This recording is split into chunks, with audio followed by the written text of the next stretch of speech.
Hello. അപ്പൊ ഞങ്ങൾ ഇന്നത്തെ യാത്ര എന്ന് പറയുന്നത് ഞങ്ങൾ കൊട്ടൂരേക്ക് പോവാട്ടോ.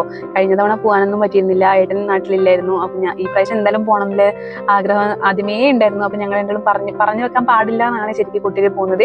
ഞങ്ങൾ മുന്നേ ഇങ്ങനെ പറഞ്ഞിട്ടുണ്ടായിരുന്നു, കൊട്ടൂർ ഉത്സവം തുടങ്ങി കഴിഞ്ഞാൽ ഞങ്ങൾക്ക് എന്തായാലും പോകണം എന്നുള്ളൊരു ആഗ്രഹം ഉണ്ട് എന്നുള്ളൊരു രീതിയിൽ ഇങ്ങനെ പറഞ്ഞിട്ട് മാത്രമേ ഉണ്ടായിരുന്നുള്ളൂ. അതായത് പോകണം എന്ന് നമ്മൾ ആഗ്രഹിച്ച അതുപോലെ പറഞ്ഞു കഴിഞ്ഞാൽ നമുക്ക് പോകാൻ പറ്റില്ല എന്നുള്ളൊരു കാര്യം എല്ലാവരും പറഞ്ഞ് മനസ്സിലാക്കി തന്നിട്ടുള്ളൊരു കാര്യമായിരുന്നു ആദ്യം മുതലേ. എന്തുകൊണ്ടാ അങ്ങനെ എന്തോ എന്നറിയില്ല.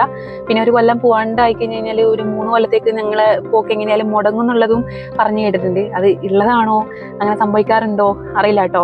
അപ്പൊ ഞങ്ങൾ അങ്ങനെ രാവിലെ ചായയും കുടിച്ച് ഇറങ്ങിയതായിരുന്നു. പിന്നെ റംബൂട്ടാൻ കണ്ടപ്പോൾ ഇതുവരെ കഴിച്ചില്ലായിരുന്നു കേട്ടോ, ഈ കൊല്ലം കഴിച്ചില്ല. അപ്പോൾ കണ്ടപ്പോൾ എന്തായാലും വാങ്ങിയിട്ട് കഴിച്ചു നോക്കാന്ന് വിചാരിച്ചു. റോഡ് സൈഡ് നിർത്തിയിട്ട് കഴിക്കാമെന്നാണ് വിചാരിച്ചിട്ടുണ്ടായിരുന്നത്. നല്ല മഴ വരുന്നുണ്ടായിരുന്നു. കാറെടുത്ത് പോകാന്ന് വെച്ച് കഴിഞ്ഞാൽ പറ്റില്ല. കാറ് ഒന്നാമത് ബ്ലോക്കും കാര്യങ്ങളും ഒക്കെ ആണല്ലോ കൊട്ടൂര് ഉത്സവത്തിന്. അത്രയും ആൾക്കാർ വരുന്നുണ്ടെന്നും വീഡിയോസും എല്ലാം കാണുന്നതാണ് ഞങ്ങൾ. അതുകൊണ്ട് തന്നെ കാർ എടുത്ത് പോയില്ല കേട്ടോ. അപ്പൊ ബൈക്ക് എടുത്തിട്ട് തന്നെയായിരുന്നു ഞങ്ങൾ പോയിട്ടുണ്ടായിരുന്നത്. അങ്ങനെ ഇതാ റംബൂട്ടാൻ വാങ്ങി റോഡ് സൈഡ് നിർത്തി ഞങ്ങൾ അവിടെ തന്നെ വാങ്ങി കഴിച്ചു കേട്ടോ. അവിടുന്ന് കഴിച്ചിട്ടാണ് ഞങ്ങൾ പോയിട്ടുണ്ടായിരുന്നത്. നല്ല മധുരം ഉണ്ടായിരുന്നു. എന്താ പറയാ, എന്റെ ഫ്രണ്ട് പണ്ട് പഠിക്കുമ്പോൾ എപ്പോഴും അവളെ വീട്ടിലുണ്ടായിട്ട് കൊണ്ടുതരാറുണ്ട് കേട്ടോ. അപ്പൊ ഇപ്പൊ 2-3 കൊല്ലമായി അടുപ്പിച്ച് കഴിച്ചിട്ടില്ല. അപ്പൊ ഇപ്പോഴാണ് ഞാൻ കഴിക്കുന്നത്. അങ്ങനെ ഞങ്ങൾ അതും കഴിച്ചിട്ട് ഞങ്ങൾ നേരെ വിട്ടു കേട്ടോ. നല്ല മഴക്കാറ് വരുന്നുണ്ട്. വലിയ പേടി ഉണ്ടായിരുന്നില്ല, കാരണം ഞങ്ങൾ കോട്ടും കാര്യങ്ങളും ഒക്കെ വാങ്ങിയിട്ട് ബാഗിൽ വെച്ചിട്ടുണ്ടായിരുന്നു. അങ്ങനെ ഞങ്ങള് അതും പ്രതീക്ഷിച്ച് തന്നെയായിരുന്നു പോയിട്ടുണ്ടായിരുന്നത്. മഴ എന്തായാലും കൊള്ളണമെന്ന്, അതായത് ആദ്യമേ ഉള്ളൊരു ആഗ്രഹം കേട്ടോ. ഞങ്ങൾ കുട്ടിക്ക് പോകുന്ന സമയത്ത് എന്തായാലും മഴ പെയ്യണേന്ന് പ്രാർത്ഥിച്ചുകൊണ്ടാ പോവുക. കാരണം എന്താ വെച്ചാൽ നല്ല രസമാണ് മഴ നനഞ്ഞ് അങ്ങനെ കുട്ടിയൊരു ഒരു ചുറ്റി നടക്കാൻ നല്ല രസമായിരുന്നു. അപ്പം എന്താ പറയാ, ദൈവത്തിന്റെ ഒരു അനുഗ്രഹം എന്നെല്ലാം പറയൽ ഉണ്ടായിരുന്നു. അതായത് ഞങ്ങൾ പോകുന്ന സമയത്ത് മഴ പെയ്തു കഴിഞ്ഞാൽ ഞങ്ങൾക്ക് അനുഗ്രഹം കിട്ടിയൊരു ഫീലാണ് എന്നുള്ളൊരു രീതിയിൽ പണ്ട് മുതലേ പറഞ്ഞു കേട്ടിട്ടുണ്ടായിരുന്നു കേട്ടോ. അങ്ങനെ ഞങ്ങൾ ചുരത്തുന്ന ഒരു ചായയൊക്കെ കുടിച്ച്, നല്ല മഴ പെയ്തിട്ടുണ്ടായിരുന്നു ആ സമയത്തേക്ക്. അങ്ങനെ ഞങ്ങൾ ചായ കുടിച്ച് ചുരം ഇറങ്ങാൻ തുടങ്ങിയപ്പോൾ കുറെ ആൾക്കാർ നടന്നു കയറുന്നുണ്ടായിരുന്നു. നല്ല ബ്ലോക്കും ഉണ്ടായിരുന്നു കേട്ടോ. ഈ മെയ് ജൂൺ മാസത്തിലാണല്ലോ ഞങ്ങൾ കൊട്ടിയൂരുത്സവം തുടങ്ങുന്നത്. അതുകൊണ്ട് തന്നെ മഴക്കാല മഹോത്സവം എന്നും ഒരു പേരും കൂടെ ഉണ്ട് കേട്ടോ കൊട്ടിയൂരിന്. ചുരത്തിൽ എന്തായാലും നല്ല ബ്ലോക്ക് ഉണ്ടായിരുന്നു. ഞങ്ങള് ബൈക്ക് എടുത്ത് പോയതുകൊണ്ട് തന്നെ രക്ഷപ്പെട്ടെന്ന് പറയാൻ ഞങ്ങൾ ഇടയ്ക്കിടയ്ക്ക് കയറി അങ്ങ് പോകുന്നുണ്ടായിരുന്നു. ശരിക്കും ഈ കൊട്ടിയൂര് വൈശാഖോത്സവം തുടങ്ങിയത് മെയ് 23 മുതൽ ജൂൺ 24 വരെയാണ് ഉത്സവം നടക്കുന്നത്. അതിൽ ഞങ്ങൾ ഇട ദിവസം നോക്കി പോവാൻ തന്നെ വിചാരിച്ചിട്ട് അങ്ങനെ നിൽക്കുന്നുണ്ടായിരുന്നു. ഒരു തിരക്കില്ലാത്ത സമയം ഒന്നും പറയാൻ പറ്റില്ല അവിടെ, കാരണം നല്ല തിരക്ക് കാര്യങ്ങളും ഒക്കെയാണ്. അപ്പൊ മെയ് 23 to 24 ദിവസം വരെ, ജൂൺ 24 വരെയാണ് വൈശാഖ മഹോത്സവം ഉണ്ടാവുന്നത്. 27 ദിവസത്തെ ഒരു ഉത്സവമാണ് അത്. സ്ത്രീകൾക്ക് പോകാൻ പറ്റുന്നത് മെയ് 30 to ജൂൺ 20 വരെയാണ് കേട്ടോ. ആ ഒരു സമയത്തിനുള്ളിൽ സ്ത്രീകൾ എല്ലാവരും വന്ന് പോകും. എല്ലാവരും അത് അറിഞ്ഞു വെക്കും ആദ്യമേ. മെയ് 30 മുതൽ ജൂൺ 20 വരെയാണ് സ്ത്രീകൾക്ക് പ്രവേശനം ഉള്ളത് എന്ന് എല്ലാവർക്കും അറിയുന്ന കാര്യം. ശരിക്കും ഞങ്ങൾ അക്കരക്കൊട്ടൂര് മഹോത്സവത്തിന് പോവുകയാണെങ്കിൽ അക്കരക്കൊട്ടൂർ മാത്രമേ കയറാറുണ്ടായിരുന്നുള്ളൂ. ഇക്കരക്കൊട്ടൂര് ഉത്സവമൊക്കെ കഴിഞ്ഞതിന് ശേഷമാണ് ഞങ്ങൾ പോകാറുണ്ടായിരുന്നത്. അപ്പോൾ 2 അമ്പലത്തിലും കയറി ഇറങ്ങി പോകുന്നവരുണ്ട്. അപ്പൊ ഞങ്ങൾ അങ്ങനെയല്ല, അക്കരക്കൊട്ടൂര് പോയി പിന്നെ മഹോത്സവമൊക്കെ കഴിഞ്ഞതിന് ശേഷം ഇക്കരക്കൊട്ടൂര് മാത്രം അങ്ങനെ വരികയാണ് ചെയ്യാറ്. അപ്പം അക്കരക്കൊട്ടൂര് ഈ ഉത്സവം നടക്കുന്ന സമയത്ത് മാത്രമാണല്ലോ പോകാൻ പറ്റുന്നത്. അതുകൊണ്ട് ഏറ്റവും ഇമ്പോർട്ടൻ്റ് ആയിട്ട് അവിടെ പോകണം, കാണണം എന്നുള്ള രീതിയിലാണ് അങ്ങനെ പോവുക. പിന്നെ ആ തിരക്കും കാര്യങ്ങളും ഒക്കെ കഴിഞ്ഞ് വരുമ്പോഴത്തേക്ക് ഇക്കരക്കൊട്ടൂര് നല്ല തിരക്കാണ്. ഇപ്പൊ എന്ന് പറയുന്നത് എല്ലാ സംസ്ഥാനക്കാരും ഉണ്ട്. അപ്പോൾ നമുക്കൊന്നും പറയാൻ പറ്റില്ല, ഭക്തരാണ് എല്ലാവരും ഒരുപോലെയാണ്. ദൈവത്തിന് വേറെ ജില്ലയിലെ ആൾക്കാരാണ് അല്ലെങ്കിൽ വേറെ സംസ്ഥാനത്തെ ആൾക്കാരാണ് പറഞ്ഞിട്ട് കാര്യമില്ലല്ലോ. എല്ലാവർക്കും ദൈവം ഒരുപോലെയാണ്. അപ്പോൾ എല്ലാവരും കണ്ടറിഞ്ഞ് ചെയ്യുന്നുണ്ട്. അപ്പോൾ എല്ലാവരും ഒന്ന് വൃത്തിയും ആ ഒരു അമ്പലം എന്നുള്ളത് ദൈവത്തിനൊരു അനിഷ്ടം ഉണ്ടാക്കാണ്ട് എല്ലാവരും നല്ല രീതിയിൽ എല്ലാവരും കണ്ടറിഞ്ഞിട്ട് നല്ല ഭക്തിയോടെ പോയി തൊഴുത് നല്ല വൃത്തിയോടെ തന്നെ ഞങ്ങൾ അമ്പലം അങ്ങനെ വെച്ച് കഴിഞ്ഞാൽ ഏറ്റവും നല്ലതായിരിക്കും. കാരണം ഇന്നും ഞങ്ങൾക്ക് പോകാനുള്ളതാണ്. എല്ലാ കൊല്ലവും എല്ലാ വർഷവും നമുക്ക് ഉത്സവം നടത്താനും പോകാനും പറ്റട്ടെ എന്ന് ആഗ്രഹിക്കുന്നുണ്ട്. അപ്പൊ ആ സ്ഥലങ്ങൾ അത്രയും വൃത്തിയോടെ തന്നെ ഉണ്ടായിരിക്കണം എന്നുള്ളതും ഞങ്ങളെ ഒരു ഉത്തരവാദിത്വം തന്നെയാണല്ലോ. ഭക്തര്, അതായത് ദൈവം അവിടെ ഇരിക്കുന്നിടത്തോളം കാലം ഞങ്ങൾ ആണല്ലോ വൃത്തിയായി സൂക്ഷിക്കേണ്ടത്. ശരിക്കും പറഞ്ഞാല് ഈ കൊട്ടിയൂരിന്റെ ഐതിഹ്യം എന്ന് പറയുന്നത് നല്ല രസമല്ലേ കേട്ടിരിക്കാൻ. ഞങ്ങൾക്ക് കേട്ടിരിക്കാൻ നല്ല രസമാണെങ്കിലും അവർ അന്ന് അനുഭവിച്ച കാര്യങ്ങളാണല്ലോ ഞങ്ങൾക്ക് പറഞ്ഞു തരുന്നത്. ബാവലിപ്പുഴയുടെ 2 തീരത്തായിട്ട് അക്കരക്കൊട്ടിയൂരോ ഇക്കരക്കൊട്ടിയൂരോ സ്ഥിതി ചെയ്യുന്നത് ഞങ്ങളോട് ഒരുപാട് കഥകളും പറഞ്ഞു തരുന്നുണ്ട് കേട്ടോ. കൊട്ടിയൂരുള്ള നമ്മളെ മഹാദേവൻ എന്ന് പറയുന്നത് സതീദേവിയുടെ വിയോഗത്തിലെ മനം കൊണ്ട് അത്രയും സങ്കടത്തോടെ നിൽക്കുന്ന മഹാദേവനെയാണ് ഞങ്ങൾക്ക് കാണുന്നത്. വടക്കേ മലബാറിലെ പ്രസിദ്ധമായ 2 മഹാദേവ ക്ഷേത്രങ്ങളാണ് കേട്ടോ കൊട്ടിയൂർ ശിവക്ഷേത്രം. കൊട്ടിയൂർ ശിവക്ഷേത്രങ്ങൾ സ്ഥിതി ചെയ്യുന്നത് എന്ന് പറയുന്നത് കണ്ണൂർ ജില്ലയിലെ കൊട്ടിയൂർ എന്ന് പറഞ്ഞ സ്ഥലത്ത് തന്നെയാണ് കേട്ടോ. അപ്പൊ ആ ഒരു സ്ഥലത്തിന് വേറൊരു പേര് കൂടെ പറയും ദക്ഷിണ കാശി. അവിടുത്തെ പ്രധാന ആരാധനാമൂർത്തികൾ എന്ന് പറയുന്നത് പരമശിവനും പാർവതിയും. അവിടെ ഏറ്റവും കൂടുതൽ വിശേഷിക്കപ്പെടുന്ന ഒരു കാര്യം എന്താ അറിയോ? നമ്മുടെ അമ്മാറക്കല്ല കേട്ടോ. കാരണം അമ്മ മറഞ്ഞ കല്ല് എന്നാണ് അതിന് ശരിക്കും പറയാ. അതായത് അമ്മാറക്കല്ല്. ദക്ഷന്റെ മകളും പിന്നീട് നമ്മുടെ എല്ലാവരുടെയും ശ്രീ പരമശിവന്റെ സർവ്വ എല്ലാം ആയി മാറിക്കഴിഞ്ഞ സതീദേവി.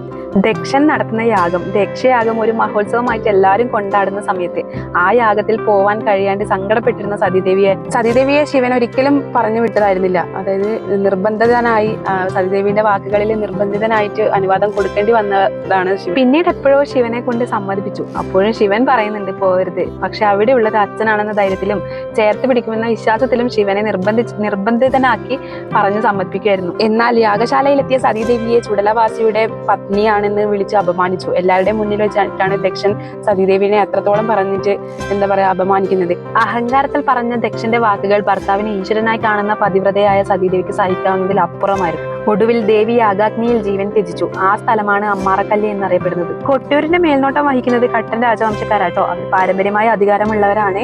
അവരാണ് ഇതിന്റെ മേൽനോട്ടം എല്ലാം വഹിക്കുന്നത്. അവിടെ സ്ത്രീകൾക്ക് പ്രവേശനമില്ല എന്ന് പറയുന്ന ആ ദിവസങ്ങളിൽ അവിടെ എക്സ്ട്രീം ലെവൽ പൂജ നടന്നുകൊണ്ടിരിക്കുന്ന ഒരു സമയത്താട്ടോ. അതായത് നിഗൂഢ പൂജകൾ, അത്രയും വലിയ പൂജ നടത്തുന്ന സമയത്താണ് സ്ത്രീകൾക്ക് അവിടെ പ്രവേശനം ഇല്ല എന്ന് പറയും. പിന്നെ അവിടെയുള്ളത് തിരുവഞ്ചിറ ആട്ടോ. തിരുവഞ്ചിറ എന്ന് പറയുന്നത് ഒരു ചെറിയ പുഴയുടെ നടുവിൽ കൊട്ടിയൂരിലെ പ്രധാന ആരാധനാ കേന്ദ്രമായ ശിവലിംഗവും പരാശക്തിയുടെ സ്ഥാനമായ അമ്മാറക്കല്ലും സ്ഥിതി ചെയ്യുന്നുണ്ട്.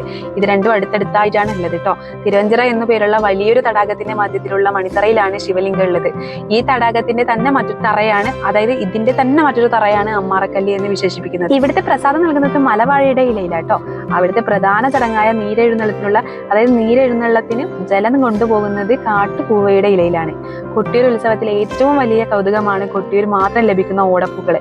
അതായത് ഭൃഗുമുനിയുടെ വെളുത്ത താടിയെയാണ് ഓടപ്പൂ ഓർമ്മിപ്പിക്കുന്നത്. അത് എന്ന് പറയുന്നത് ഈ കഥകളെല്ലാം ഞങ്ങൾ അറിയുന്നത് കൈലാസനാഥൻ എന്ന് പറയുന്നത് ആ ഒരു സീരിയൽ കാണുന്നത്, അതായത് സീരിയലായിട്ടാണ് എപ്പിസോഡായിട്ടാണ് വരുന്നതെങ്കിലും ഞങ്ങൾക്ക് ആ ഐതിഹ്യവും കാര്യങ്ങളും അറിയണം എന്നുള്ളത് കൊണ്ട് തന്നെ ഞങ്ങൾ എല്ലാ ദിവസവും ഇരുന്ന് കാണുന്നതായിരുന്നു കൈലാസനാഥൻ. അപ്പോൾ ആ ഒരു ശിവൻ പാർവതി എന്നുള്ളൊരു രൂപം ഉണ്ടല്ലോ, ശിവൻ പാർവതി സതീദേവി ആയിക്കോട്ടെ, ദക്ഷൻ ആയിക്കോട്ടെ, ആരും ആയിക്കോട്ടെ, വിഷ്ണുദേവൻ ആയിക്കോട്ടെ, എല്ലാവരും മുഖങ്ങൾ വരുന്നത് സത്യം പറഞ്ഞു കഴിഞ്ഞാൽ കൈലാസനാഥൻ സീരിയലിലുള്ള അവർ തന്നെയാട്ടോ. ആ ഒരു രൂപവും സത്യം പറഞ്ഞാൽ ആ ഒരു സീരിയലിലുള്ള ആൾക്കാരെന്ന് പറയുന്നത് ഒന്നിനൊന്നും മെച്ചമുള്ള ആൾക്കാർ തന്നെ. അതായത് നിങ്ങൾക്ക് സങ്കല്പത്തിൽ ഞങ്ങൾക്ക് ശിവൻ ഇങ്ങനെ ചിന്തിക്കുമ്പോൾ ഞങ്ങൾക്ക് വരുന്നൊരു മുഖം നിറഞ്ഞത് അത് തന്നെയാണ്. അപ്പോൾ ആ എപ്പിസോഡുകളെല്ലാം മൊത്തം ഞങ്ങൾ കണ്ടിട്ടുണ്ടായിരുന്നു, ഇരുന്ന് കാണുമായിരുന്നു. എല്ലാ ദിവസവും സ്കൂൾ വിട്ട് വന്നു കഴിഞ്ഞാൽ ഇതായിരുന്നു പരിപാടി കേട്ടോ. അങ്ങനെ ഞങ്ങൾ കാലും കഴുകി, അതായത് കുളിച്ചിട്ട് പോകണം എന്നാണ് ശരിക്കും പറഞ്ഞു കഴിഞ്ഞാൽ. അപ്പോൾ കുളിക്കാൻ ഇതാക്കാൻ നിന്നില്ല, കാരണം നല്ല തിരക്കായിരുന്നു. ഒന്നാമത് പനി പിടിച്ചിരിക്കുന്ന സമയമാണ്. അപ്പോൾ ഒരുപാട് രോഗങ്ങൾ വരുത്തി വെക്കാൻ തന്നെ കഴിയില്ലാത്തത് കൊണ്ട്, അത് താങ്ങാനുള്ള ശക്തി ശരീരത്തിനും കൂടെ ഇല്ലാത്തത് കൊണ്ട് ശിവനോട് എല്ലാ വിധത്തിലും മാപ്പും പറഞ്ഞ് ഞങ്ങൾ അങ്ങനെ കാല് മാത്രം കഴുകി അങ്ങനെ പോവാട്ടോ. അപ്പോൾ ഞങ്ങൾ കുളിക്കാത്തത് കൊണ്ടാണോ എന്താണെന്ന് അറിയില്ല, ഞങ്ങൾ വീട്ടിൽ നിന്ന് കുളിച്ചിട്ടായിരുന്നു പോയിട്ടുണ്ടായിരുന്നത്. അവിടുത്തെ കുളിക്കാനൊന്നും പറ്റിയിരുന്നില്ല. അവിടുന്ന് കുളിച്ചിട്ട് പോകണം എന്നാണ് ശരിക്കും. പക്ഷെ ഞങ്ങൾ അങ്ങനെ പോവാത്തത് കൊണ്ടാവണം ഞങ്ങൾ ലൈനിൽ നിന്നത് തൊട്ടിട്ട് ഞങ്ങൾ എപ്പം പുറത്തേക്ക് വരുന്നോ അപ്പം മഴ പെയ്യും. അതായത് ഞങ്ങൾ ഒരു നനയാത്ത വിധത്തിലാണ് നിൽക്കുന്നുണ്ടെങ്കിൽ അപ്പം മഴ പെയ്യില്ല. ഞങ്ങൾ പുറത്തേക്കാണോ നിൽക്കുന്നത് അപ്പം തന്നെ മഴ പെയ്യും കേട്ടോ. അത് ഞങ്ങളെ ദൈവം പരീക്ഷിച്ചതാണോ എന്ന് എനിക്കൊരു സംശയം. എന്തായാലും ഞങ്ങൾ നല്ല ദിവസമാണ് പോയതെന്ന് ഞങ്ങൾക്ക് ഉറപ്പായി. കാരണം നല്ല തിരക്കായിരുന്നു. ചുറ്റും മലയാളം പറയുന്ന ആൾക്കാരും കുറവായിരുന്നു കേട്ടോ. കാരണം ഞങ്ങള് ആൾക്കാരൊക്കെ എവിടെ പോയി എന്ന് അറിയില്ല. എല്ലാവരും ഉണ്ട്, കർണാടകക്കാരും തമിഴ്നാട്ടുകാരും എല്ലാവരും ഉണ്ടായിരുന്നു.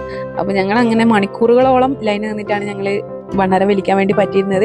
കാരണം ഞങ്ങൾക്ക് അങ്ങനെ ഞങ്ങൾ ആദ്യമായിട്ട് കല്യാണം കഴിഞ്ഞിട്ട് ആദ്യമായിട്ട് പോവല്ലേ, താഴെ കൂടെ പോവുകയാണെങ്കിൽ ഞങ്ങൾക്ക് പെട്ടെന്ന് കയറി ഇറങ്ങി ചുറ്റി വരാമായിരുന്നു. പക്ഷേ കൊട്ടൂരപ്പനെ കാണാൻ പോകുമ്പോൾ ഞങ്ങൾ ലൈനിൽ നിന്ന് കുറച്ച് കഷ്ടപ്പെട്ടിട്ടാലും ഞങ്ങളെ പ്രാർത്ഥനക്കുള്ള ഒരു ഇത് കിട്ടണമല്ലോ. അതായത് അവിടെ പോയൊരു തൃപ്തി കിട്ടണമെങ്കിൽ ഞങ്ങൾക്ക് അവിടെ ഉള്ളിൽ കയറി തൊഴുത് ഭണ്ഡാരത്തെ പൈസയൊക്കെ ഇട്ടിട്ട് വരുന്നതാണ് ഞങ്ങൾക്കൊരു തൃപ്തി എന്ന് പറയുന്നത്. കുറേ കാലം മുന്നേ പോകുമ്പോൾ ഇത്ര തിരക്ക് കാര്യങ്ങളൊന്നും ഉണ്ടായിരുന്നില്ല കേട്ടോ. ഞങ്ങൾ എപ്പോഴും രാത്രിക്കാണ് അധികം പോക്ക്, രാത്രിക്ക് പോകും, പകല് പോകും, എല്ലാ സമയത്തും പോകാറുണ്ടായിരുന്നു. പക്ഷെ ഇത്രത്തോളം തിരക്കും ആൾക്കാരും ഒന്നും ഉണ്ടായിരുന്നില്ല. ഞങ്ങൾ പോയ ദിവസം രതീഷ് ചന്ദ്ര ഞങ്ങളുടെ IPS ഓഫീസർ ഉണ്ടായിരുന്നു കേട്ടോ അവിടെ. അപ്പോൾ അവരെയും കാണാനേ പറ്റുള്ളൂ. ഫോട്ടോ എടുക്കാനോ കാര്യങ്ങളോ ഒന്നും പറ്റിയില്ല. അപ്പോൾ എല്ലാവരും ഫോട്ടോ കാര്യങ്ങളൊക്കെ എടുക്കുന്നുണ്ടായിരുന്നു. ഞങ്ങൾ ഈ ക്യൂവിലാണല്ലോ. അപ്പോൾ ഏകദേശം നടന്ന് ഞങ്ങൾ 11 മണിക്ക് നിന്ന ക്യൂ ഞങ്ങൾ കൊട്ടിയൂരിൽ നിന്ന് ഇറങ്ങി പോകുന്നത് ഞങ്ങൾ 4 മണിക്കാണേ. 11 മണിക്ക് കയറിയിട്ട് ഞങ്ങൾ 4 മണി വരെ ആ ക്യൂവിൽ നിന്ന് അങ്ങനെ നിന്ന് നിന്ന് കൊട്ടിരപ്പനെയും കണ്ട് പ്രസാദവും വാങ്ങി. അപ്പോഴത്തേക്ക് തന്നെ ഏകദേശം നനഞ്ഞു ഉരുണ്ടിട്ടുണ്ടായിരുന്നു കേട്ടോ. എല്ലാ മഴയും, അതായത് ഞങ്ങൾ ഉള്ളിൽ കയറുമ്പോൾ മഴ പോകും, പുറത്തേക്ക് ഇറങ്ങുമ്പോൾ മഴ പെയ്യും. അതായത് സെക്ഷൻ ആയിട്ടായിരുന്നു ലൈൻ ഉണ്ടായിരുന്നത്. ആ ലൈനുകളൊക്കെ താണ്ടി ഞങ്ങളിതാ കുറേ മുന്നോട്ടേക്ക് എത്തിയിട്ടുണ്ട്. അങ്ങനെ ഞങ്ങൾ ഉള്ളിൽ കയറി തൊഴുത് ഇറങ്ങി കേട്ടോ. ഇപ്പോൾ പുറത്തിറങ്ങി ഫോട്ടോ എടുക്കായിരുന്നു. കാരണം ഞങ്ങൾ അവിടുന്ന് 3 തവണ ചുറ്റുകയും ചെയ്ത് മണ്ണാരത്ത് പൈസ ഇട്ട് ഞങ്ങൾ പുറത്തേക്ക് ഇറങ്ങിയിട്ടുണ്ട്. അപ്പോൾ അവിടെ നിന്ന് ഞങ്ങൾ നെയ്പ്പായസവും ഉണ്ണിയപ്പം ഒക്കെ ഉണ്ടായിരുന്നു കേട്ടോ, പ്രസാദം. അതും വാങ്ങി. ഞങ്ങൾ ചന്ദനം സാധാരണ പണ്ട് ഒക്കെ കൊടുത്തിരുന്നത് ഉള്ളിൽ നിന്നാണ്, തിരുവഞ്ചിറൻ്റെ അവിടെ നിന്നായിരുന്നു കൊടുത്തിട്ടുണ്ടായിരുന്നത്. അപ്പോൾ ഈ പ്രാവശ്യം മൊത്തം മാറ്റിയിട്ടുള്ളത്, പുറത്തേക്ക് ആക്കിയിട്ടുള്ളത് തിരക്കും കാര്യങ്ങളും കൊണ്ട് മാറ്റിയതായിരിക്കാം. അപ്പോൾ ഇതാ ഈ 2 ഗജവീരന്മാരെയും കണ്ടിട്ടോ. അപ്പോൾ ഉത്സവം നടത്തുന്നത് ഇവരാണല്ലോ, ഇവരെ കാണാണ്ട് പോകാൻ പറ്റില്ലല്ലോ. പിന്നെ മാമ്പി ഉണ്ടായിരുന്നു കേട്ടോ അവിടെ. ഞങ്ങളുടെ ആനപ്രേമികളുടെ ആയവർക്ക് അറിയാം മാമ്പി ആരാണെന്ന്. അപ്പോൾ അവരും ഉണ്ടായിരുന്നു. അങ്ങനെ ശീവേലി, ഉച്ചയ്ക്ക് ഒരു ശീവേലിയും കൂടി ഉണ്ടായിരുന്നു. പക്ഷെ ഞങ്ങൾ ലൈനിൽ നിന്ന സമയത്തായിരുന്നു ശീവേലി നടന്നുകൊണ്ടിരുന്നത്. പിന്നെ വൈകുന്നേരമാണ് ശീവേലിൻ്റെ സമയം കൃത്യമായിട്ട് എനിക്കറിയില്ല. എത്ര ക്യൂലായാലും എന്താ പറയുക, മനസ്സറിഞ്ഞൊന്ന് തൊഴാനും തൃപ്തിയോടെ ഒന്ന് മടങ്ങി വരാനും ഞങ്ങൾക്ക് പറ്റിയിട്ടുണ്ടായിരുന്നു. ഏട്ടൻ്റെ ആഗ്രഹമായിരുന്നു. ഏട്ടൻ പണ്ടൊരിക്കൽ പോയിട്ടുണ്ടെന്ന് പറഞ്ഞിട്ടുണ്ട്. പക്ഷേ ഉള്ളിൽ കയറുവോ തൊഴുവോ അങ്ങനെയൊന്നും, അതായത് ഈ തിരക്കിനടക്കല്ലാണ്ട് പുറത്തുനിന്ന് കയറി തൊഴുതിട്ടായിരുന്നു അവർ വന്നിട്ടുണ്ടായിരുന്നത്. ഉള്ളിൽ കയറിയിട്ട് ഇതുവരെ തൊഴുതിട്ടില്ല. അപ്പോൾ ഏട്ടനെ കൊണ്ടുപോകണമെന്നില്ല എൻ്റെ ഒരു ആഗ്രഹമായിരുന്നു കേട്ടോ. കാരണം എൻ്റെ നാട്ടിലായതുകൊണ്ട് തന്നെ കൊട്ടൂർ എന്ന് പറയുന്നത് ഞങ്ങൾക്ക് പോകാൻ ഇഷ്ടമുള്ള സ്ഥലമാണ്. അപ്പം അങ്ങനെ എല്ലാവരും വീട്ടിൽ നിന്ന് എല്ലാവരും കൂട്ടിയിട്ട് പോകണം എന്നുള്ളൊരു ആഗ്രഹം ഉണ്ടായിരുന്നു. പക്ഷെ അമ്മമ്മക്ക് വയ്യാത്തതുകൊണ്ടും ഇത്രയും തിരക്കും കാര്യങ്ങളും ഒക്കെ ഉള്ളതല്ലേ, അപ്പോൾ അമ്മമ്മേനെ കൂട്ടി പോകാൻ പറ്റാത്തത് കൊണ്ടും വീട്ടിൽ അമ്മമ്മേനെ ഒറ്റയ്ക്ക് ഇട്ട് വരാൻ പറ്റാത്തത് കൊണ്ടാണ് അമ്മേനെ കൂട്ടാഞ്ഞത്. അപ്പോൾ അമ്മക്ക് വരണം എന്ന് വലിയൊരു താല്പര്യമായിരുന്നു കേട്ടോ. പറ്റുമെങ്കിൽ ഈ ഉത്സവം കഴിയുന്നതിന് മുന്നേ എന്തായാലും അമ്മേനെ കൊണ്ട് കാണിക്കണം എന്നുള്ളൊരു ഇതുണ്ട്. അപ്പോൾ വീട്ടിൽ നിന്നായാലും എൻ്റെ വീട്ടിൽ നിന്ന് എല്ലാവരും പോയിട്ടുണ്ടായിരുന്നു. അമ്മയായാലും മൂത്തയായാലും അച്ഛനും എല്ലാവരും പോയിട്ടുണ്ട്. അപ്പോൾ അവരങ്ങനെ കൊട്ടിയിൽ പോയി ഉത്സവം കണ്ട് തിരിച്ചു വന്നു കേട്ടോ. ഞങ്ങൾ ബൈക്ക് എടുത്തിട്ട് വന്നിട്ടുണ്ടെങ്കിലും എവിടെയും പാർക്ക് ചെയ്യാൻ സ്ഥലമില്ലാത്തത് കൊണ്ട് ഞങ്ങൾ പാർക്കിംഗ് സെക്ഷനിൽ തന്നെ നിർത്തിയിട്ടുണ്ടായിരുന്നത്. അപ്പോൾ ഞങ്ങൾ ഉള്ളിലേക്ക് പാർക്ക് ചെയ്ത്, അപ്പോൾ മഴ ആയതുകൊണ്ട് തന്നെ പേടിയായിരുന്നു. പുറത്തേക്ക് വെച്ച് കഴിഞ്ഞാൽ കാര്യങ്ങളും ഒക്കെ ഉണ്ടാവുമല്ലോ. അപ്പോൾ ഞങ്ങൾ ഓടപ്പൂ ഒക്കെ വാങ്ങിയിട്ടുണ്ട്. അവിടുന്ന് കൊട്ടിയിൽ പോയി കഴിഞ്ഞാൽ നിർബന്ധമുള്ളൊരു സാധനമാണ് ഓടപ്പൂ എന്ന് പറയുന്നത്. വാങ്ങാണ്ട് തിരിച്ച് വരരുതെന്ന് വീട്ടിൽ നിന്നും പറഞ്ഞിട്ടുണ്ട്. അപ്പോൾ അതും വാങ്ങി എൻ്റെ വീട്ടിലേക്ക് പോകണം എന്നായിരുന്നു ആഗ്രഹം. പക്ഷെ ഇത്രയും സമയം ഞങ്ങൾ കൊട്ടിയിൽ നിന്നത് കൊണ്ട് 11 മണി മുതൽ 4 മണി വരെ നിന്ന് കിളി പാറി നിന്നതായിരുന്നു കേട്ടോ. അപ്പോൾ ഭക്ഷണവും കാര്യങ്ങളും ഒന്നും കഴിച്ചിട്ടുണ്ടായിരുന്നില്ല. ഈ ഒരു കൊല്ലത്തിന് നനഞ്ഞു വിട്ടിട്ട് വീട്ടിലേക്ക് പോകണല്ലോ എന്ന് ഓർക്കുമ്പോൾ തന്നെ മടി പിടിച്ചിട്ട് ഞാൻ വിളിച്ചൊക്കെ പറഞ്ഞതായിരുന്നു വരുന്നത്. പക്ഷേ അവരോട് വിളിച്ചു പറഞ്ഞു ഞാൻ ഇന്ന് വരുന്നില്ല, പിന്നീട് വരാമെന്ന് പറഞ്ഞിട്ട് ഞങ്ങൾ അങ്ങനെ തിരിച്ച് ചുരം തന്നെ കയറിയിട്ടോ. പത്രത്തിലൊക്കെ കണ്ടിട്ടുണ്ടായിരുന്നു ഞങ്ങൾ അതായത് പാൽച്ചുരം വഴി തിരിച്ച് വരാൻ പറ്റില്ല എന്നൊക്കെ കണ്ടിട്ടുണ്ടായിരുന്നു. പെരിയ ചുരം വഴിയേ വരാൻ പറ്റുള്ളൂ എന്നൊക്കെ വിചാരിച്ചിട്ടാണ് പോയിട്ടുണ്ടായിരുന്നത്. പക്ഷേ പാൽച്ചുരം വഴി തന്നെയാണ് ഞങ്ങൾ വന്നിട്ടുണ്ടായിരുന്നത്. കുഴപ്പമൊന്നുമില്ല. നല്ല കോട മൂടിയൊരു സമയമായിരുന്നു കേട്ടോ. പിന്നെ മൊത്തത്തിൽ നനഞ്ഞത് കൊണ്ട് തന്നെ വലിയ വിഷയമില്ല. എന്തായാലും നനഞ്ഞുരുണ്ടു. ഇനിയിപ്പം മഴ പെയ്താലും ശരി, ഇല്ലെങ്കിൽ ശരി, ഓക്കെ. ഞങ്ങൾ ബാഗിൽ എല്ലാ സാധനങ്ങളും, ഞങ്ങൾ കൊണ്ടുപോയ എല്ലാ സാധനങ്ങളും പ്രസാദവും എല്ലാം കൂടെ ഒരുമിച്ച് കുത്തിക്കയറ്റി വെച്ചിട്ടായിരുന്നു കേട്ടോ ഉണ്ടായിരുന്നത്. ബാഗ് നല്ല ടപ്പേന്ന് പറഞ്ഞിട്ടുണ്ടായിരുന്നു. ഇത്രയും ക്യൂവിൽ നിന്നിട്ട് ദൈവത്തിനെ കണ്ടിട്ട് ഞങ്ങൾക്ക് വലിയ മടുപ്പൊന്നും തോന്നിയില്ല കേട്ടോ. ഞങ്ങൾ രണ്ടുപേരും നല്ല ആസ്വദിച്ചിട്ടുണ്ടായിരുന്നു. നല്ലൊരു പോക്കായിരുന്നു. എന്താ പറയുക, ഒരു പ്രസന്റ് മൂഡായിരുന്നു, ഒരു പ്ലസന്റ് ആയിട്ട് നിന്നുണ്ടായിരുന്നു കേട്ടോ. ഞങ്ങൾ രണ്ടുപേരും നല്ല ഹാപ്പി ആയിരുന്നു കേട്ടോ. അങ്ങനെ ഞങ്ങൾ എന്തെങ്കിലും കഴിക്കണമല്ലോ. അപ്പോൾ രാവിലെ വിട്ടതല്ലേ. രാവിലെ വിട്ടതിന് ശേഷം എനിക്ക് തോന്നുന്നു അവിടുത്തെ പ്രസാദമായ ഉണ്ണിയപ്പം മാത്രമേ കഴിച്ചിട്ടുള്ളൂ. വെള്ളം പോലും കുടിച്ചിട്ടുണ്ടായിരുന്നില്ല. നല്ല ചൂട് ലൈം ടീ പറഞ്ഞിട്ടുണ്ടായിരുന്നു കേട്ടോ. അത് ഭക്ഷണത്തിന് ശേഷമാണ് കഴിക്കേണ്ടത്. എന്നാലും ഞങ്ങൾ പറഞ്ഞു പോരട്ടെ എന്ന് പറഞ്ഞിട്ട് അങ്ങനെ ലൈം ടീയും പിന്നെ മന്തിയും മന്തി വാങ്ങിച്ചിട്ടുണ്ടായിരുന്നു കേട്ടോ. അപ്പോൾ അത് രണ്ടും കഴിച്ച് ഞങ്ങളിതാ തിരിച്ച് വീട്ടിലേക്ക് വിട്ടു. അങ്ങനെ വള്ളിയൂർക്കാവിൻ്റെ അവിടെ എത്തിയപ്പോൾ ഞങ്ങളിങ്ങനെ റെയിൻബോ കാണുന്നു കേട്ടോ. അങ്ങനെ അതും കണ്ട് തിരിച്ചെത്തുമ്പോഴത്തേക്കിനും ഒരു സമയമായിട്ടുണ്ടായിരുന്നേ. അപ്പോൾ ഞങ്ങൾ അങ്ങനെ മെല്ലനെ വന്നു. വേറെ പരിപാടിയും കാര്യങ്ങളൊന്നും ഇല്ലാത്തത് കൊണ്ട് തന്നെ വലിയ തിരക്കൊന്നും ഇല്ല. അന്നത്തെ ദിവസം ഞങ്ങൾ ആ കൊട്ടിയൂർ യാത്രക്കായിട്ട് തന്നെ മാറ്റി വെച്ചിട്ടായിരുന്നു ഞങ്ങൾ. പക്ഷെ പെട്ടെന്ന്, അതായത് കൊട്ടിയൂർ പോകുന്നത് ഞങ്ങൾ പെട്ടെന്ന് തീരുമാനിക്കണം, പെട്ടെന്ന് പോകണം, പെട്ടെന്ന് വരണം, ആ ഒരു രീതിയിലാണ് പോളും പറയാറുണ്ടായിരുന്നത്. അപ്പോൾ വീട്ടിൽ നിന്നും പറയാറുണ്ടായിരുന്നു പെട്ടെന്ന് പോകണം, പെട്ടെന്ന് വരണം. ഞങ്ങൾ അങ്ങനെ തന്നെയാണ് പോയിട്ടുണ്ടായിരുന്നത്. അതായത് ഇന്ന് പറഞ്ഞ് ഞങ്ങൾക്ക് എന്തായാലും പോകണം, ഒരു ദിവസം പോകുക, അങ്ങനെയൊന്നും ഞങ്ങൾ പറഞ്ഞിട്ടുണ്ടായിരുന്നില്ല. ഏട്ടൻ പറഞ്ഞ് ഞങ്ങൾക്ക് നാളെ കൊട്ടിയൂർ പോകാമെന്ന് പറഞ്ഞു. അങ്ങനെ നാളെ തന്നെ ഓക്കെ ആയി. അങ്ങനെ ഞങ്ങൾ പോകുന്നതാട്ടോ. ഞങ്ങളിതാ തിരിച്ചെത്തിയിട്ടുണ്ട്. വീട്ടിലെത്തുമ്പോഴത്തേക്ക് തന്നെ ഞങ്ങൾ 9 മണിയായിട്ടുണ്ടായിരുന്നു.